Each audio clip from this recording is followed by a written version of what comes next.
Hey, what's going on YouTube? Welcome back to Coffee Shop Chatter with Mr. Controversy. So, this is my review of last night's debate.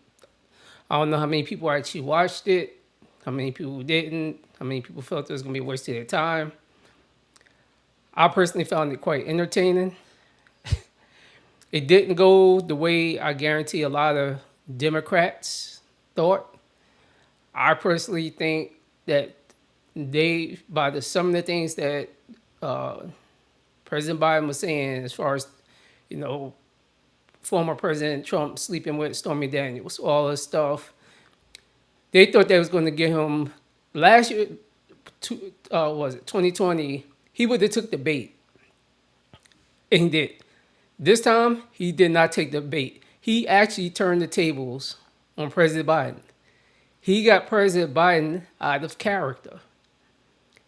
And like I said, what people thought was going to happen, it didn't happen. He stayed composed throughout the whole time. The whole having the mic turned off worked in his favor because he knew he couldn't say anything, so he didn't respond. He took it, and then what I didn't like about what CNN was doing was President Biden would say something, former President Trump would try to readdress it, and it was like, "Well, we have another question for you." And what we're going to do is you can do whatever you want with your time, but we're just going to still ask you this question instead of giving him time to do it. Because I think the reason they wanted to keep it at that 90-minute mark, Joe Biden wasn't going to make it. I'm going to be honest. When he walked out there, had you seen him walk out there, I was like, somebody turned him, pointed to the podium, and said, Joe, that's where you got to go. I guarantee you that's what happened.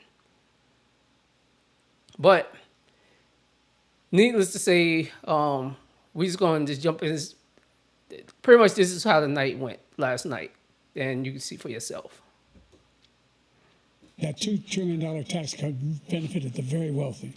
What I'm going to do is fix the tax system. For example, we have 1,000 trillionaires in America. Billionaires in America. If they just paid 24%, 25%, either one of those numbers, they'd raise $500 million, billion dollars, I should say, making sure that we're able to make every single solitary person eligible for what I've been able to do with the COVID, with dealing with everything we have to do with, look, if we finally beat Medicare. Thank you, President Biden. And I'm going to continue to move until we get the total ban on the total initiative relative to what we're going to do with more Border Patrol and more asylum officers. President Trump?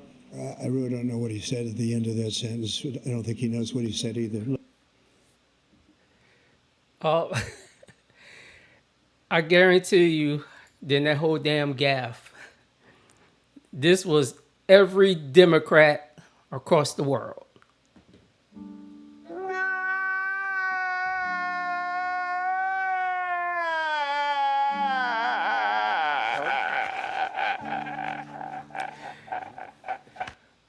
He bombed.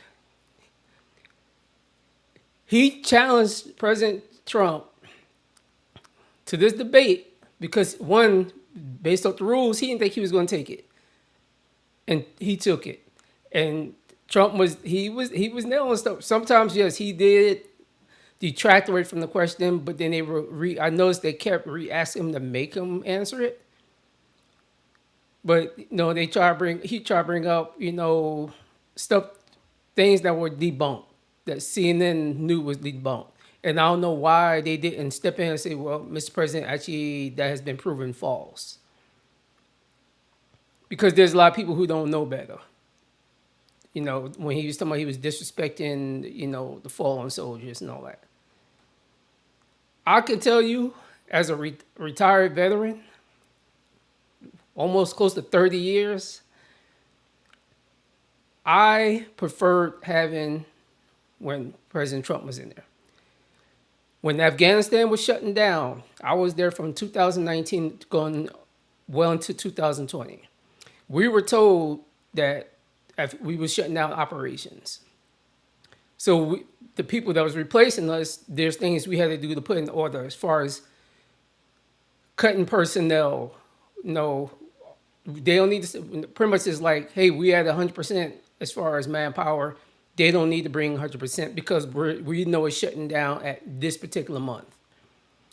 So going from working there, being in Afghanistan, I went and I was working in Army Cyber. And the whole debacle of when it shut down, when they shut everything down, I was still at Fort Bliss, and we pretty much we had our own cell there tracking what's going on to see what's going on over there. And I'm getting calls. I knew people that was there that was like, hey, we're not, none of the people even being vetted. All these Afghans we flying back to US, they're not vetted. We just put them on planes and flying them back. And a lot of them came to where I was at. And then we had to guard them. So the equipment we left there, when he said, President Biden said he had no soldiers died in his watch, that's a darn lie. 13 was killed in Afghanistan.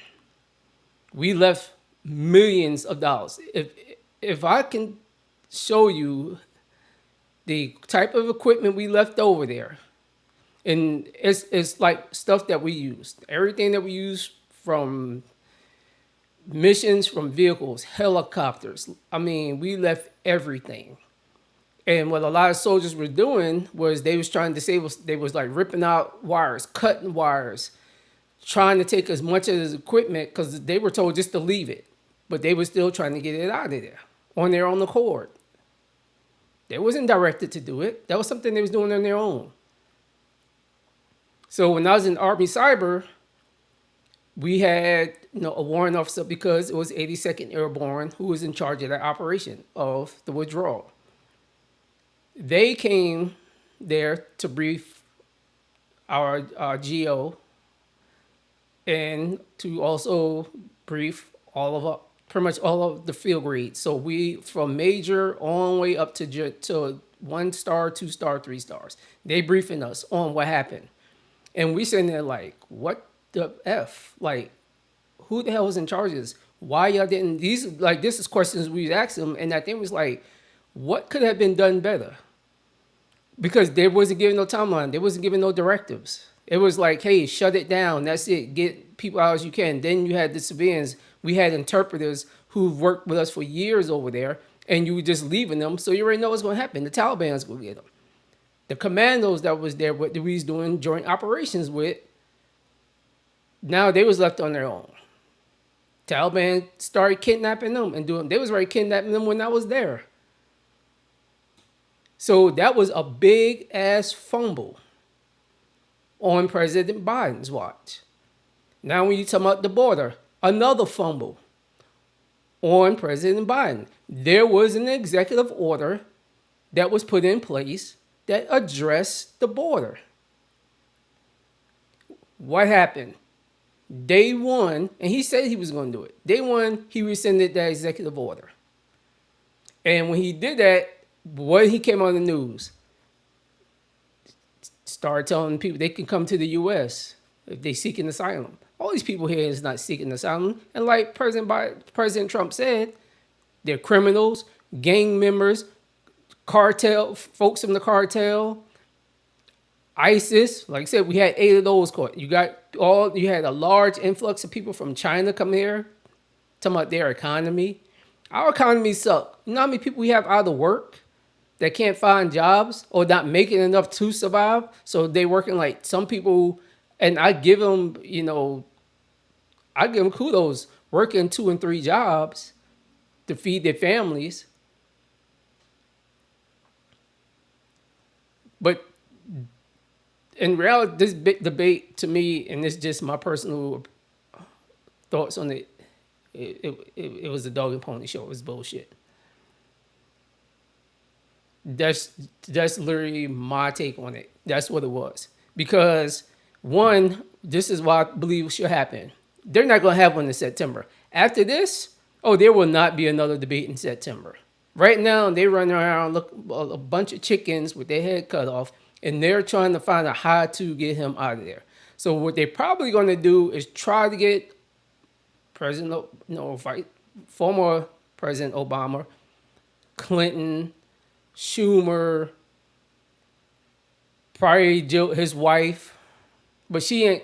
She loves the limelight. She ain't trying to leave the White House. She's gonna be like, no, he's good. No, he just has some bad days. No, he's not good. They're gonna try to talk him into saying, hey Joe, we know you want to do this, but it's not looking good. In the best interest of the country, I think what you should do is just turn down the nomination and say you're going to serve out your time. Because if you do that, guess who doesn't just automatically becomes the upfront person? Kamala. They don't want her ass to be president. They used her, and I'm going to throw her in the DEI pot. That's where she was at. That's where she came from. They used her to get the votes from black women. And then she put on her little pearls, said no, because she's an AKA, so you know they're gonna stick together, threw on her sneakers because dare I say, a lot of black people are gullible and fall for that type of stuff. They didn't look into her background. I looked into her background. I knew she was locking up innocent black men when she was the DA in California, knowing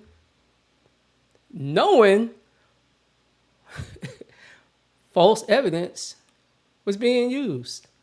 And when she was told, she still refused to drop the case.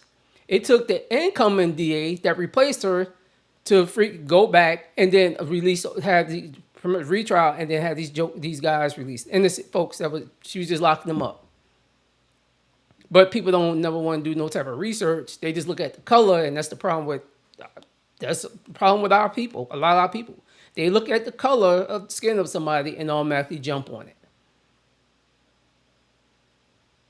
I don't know what you think you're gonna get out of it. She already told you she's not black.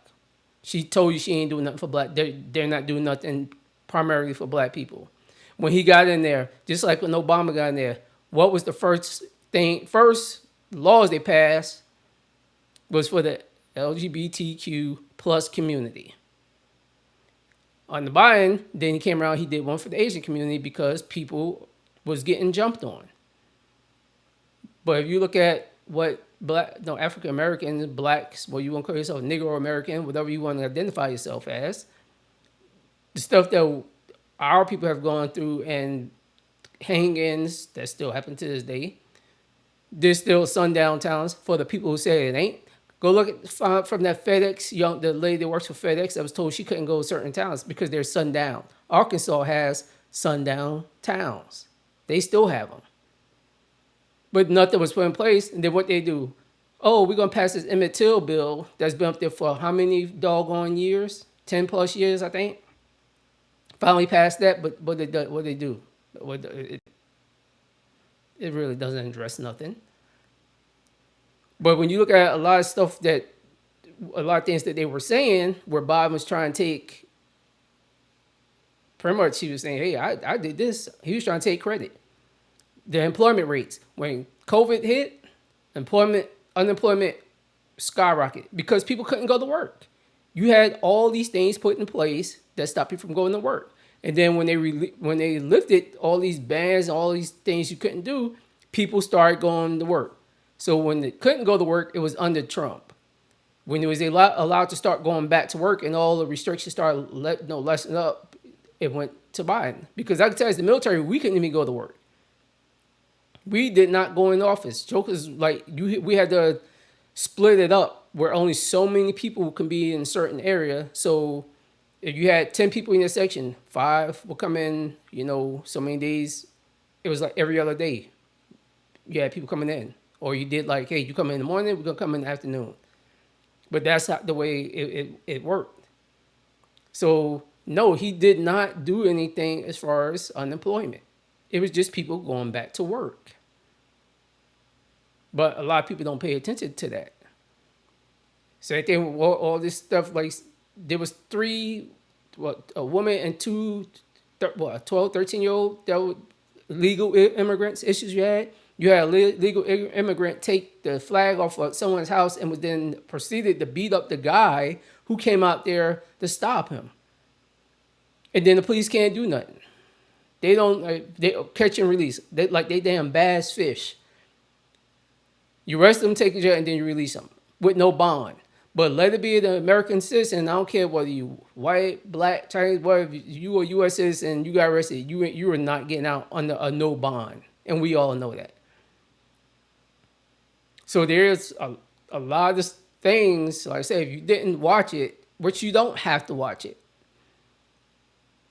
That's the thing about it. A lot of people think you had to watch the debate because the questions are never formulated towards things that's of importance.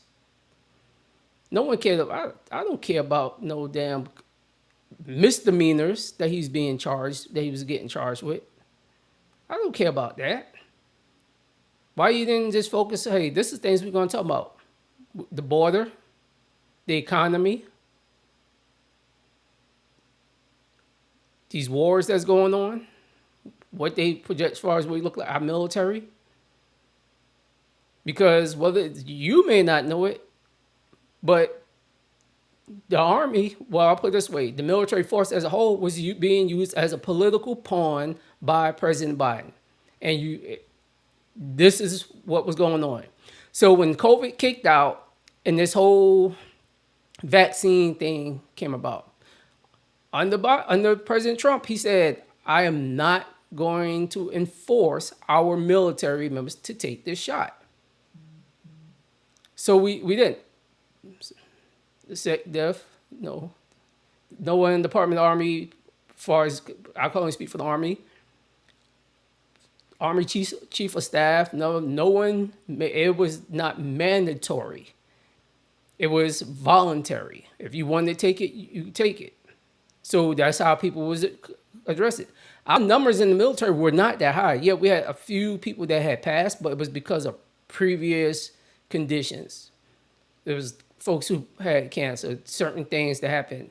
Because we had task force set up where we was tracking. So Army-wide, we see the numbers of how many people was in the hospital, to include the civilians, DOD civilians that worked with us. So we tracked them as well. So our numbers were not that high. Now, I had got it. Stayed home my 10 days, went back to work. It sucked. But I went during the time I had it, but I went back to work. After my 10 days, I went, got checked. Yup, you cleared. They retest me. You don't have any more RTD, return to duty. Biden forced the military to take it because first thing he says, our military is our strongest, blah, blah, blah, whatever BS he spouted.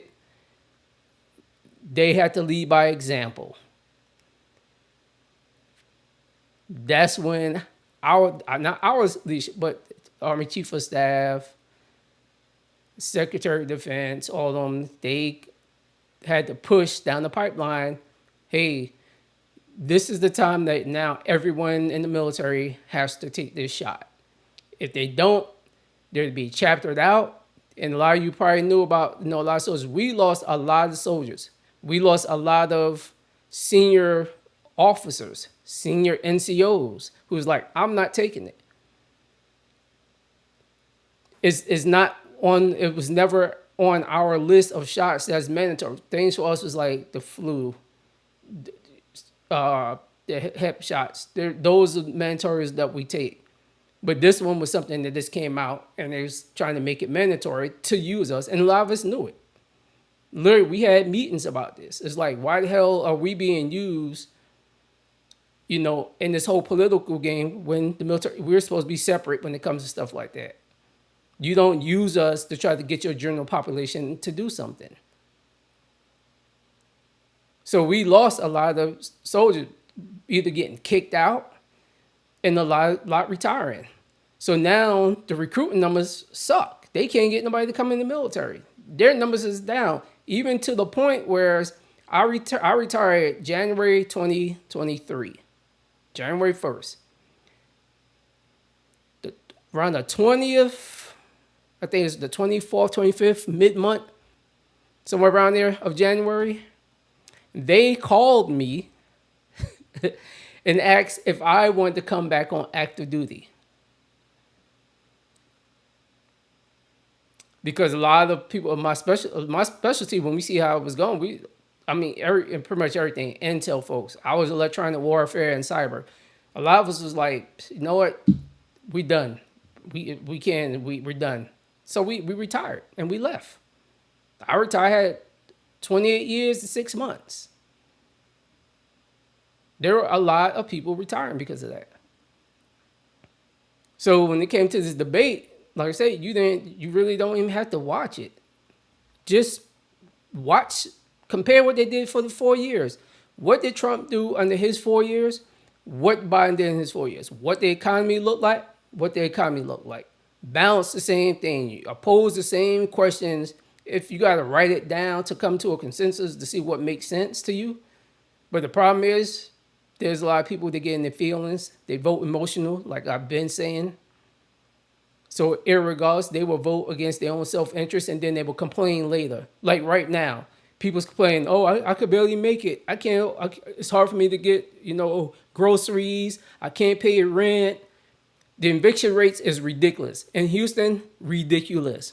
There are so many people being evicted. There's families in us living in vehicles. And that's worldwide within the US. But what you're doing is, you in this condition, but then you're going to still turn around and vote for the person that put you there. What damn sense does that make? None at all. And that's because too many people are emotional. I think some of you need to get some fights when you was younger to get beat up or beat some other folks on. Your parents were too soft on you. And so you don't know how to handle anything, any type of confrontation. You got kids now that can vote. This is them. This is all they know. You got some adults just as bad. And I watched a young man today doing an interview, and he was asking these folks who they's voting for. And they even said, yeah, it's looking bad. He's not really there, but I'm still voting for him. Really? That's what you want to do? But hey, I don't know better. I voted since the time I was able to start voting. And it was just because as a kid, I always talked to my grandma. I used to talk to my grandma a lot. Sit in the garage with her while she smoked her Camel cigarette. Especially when I was in college. Taking her fishing every day during the summer. When I say every day, and if it wasn't raining, we was going fishing, whether it was fresh water, salt water. So I was learning history, everything she had to go through and understanding why I should vote. So that's why I say I don't tie myself to no political party, and nobody should. People need to stop doing that because that's why you're voting for certain people. You don't agree with them, but you're voting for them based off of, I'm a Republican, I'm voting Republican. Like Democrats. There are a bunch of Democrats that are now going to vote Republican. And they said my entire life, I was a Democrat. And most people are tied to certain political parties because you were programmed to do that. Just like your religions, you were programmed to be in that religion. And it was just passed down. Very few break away from that and was like, nope, I don't want to be a Catholic, I'm going to be this. Or nope, I'm not going to be a Christian, I'm going to be Muslim. Or vice versa. People start pulling out. And when you do it, some of you probably became outcast, especially when you talk about politics. No, I was like, no, I'm not a Democrat. Oh, you're a Republican? No, I'm not a Republican. Oh, so you're independent? Nope, I'm not independent. Oh, you're conservative? Nope, I don't tie myself to no label. I listen to policies, what they're saying, and I also do research on them to see your criminal background, especially these local ones, because you'd be surprised some of these people you know, do some research on your local elections, the people that's running, and you'll be surprised at stuff that you come up on them. And some of them just constantly would get away with stuff, and now they about to be in charge of you. But that's all I got. Go and hit that subscribe button if you haven't hit it yet. Like it. Just I ask that you just like the video. It's not saying you agree with me. It's just so video can get into the algorithm and out to more people. And just tell me what you think about. If you watched the debate, let me know what you thought about it. We can discuss it down in the comments. I like to get other people's perspective on what they think about things, especially when to my politics, just to see how other people think other than myself. So that's all I got, and hey, it's controversy out.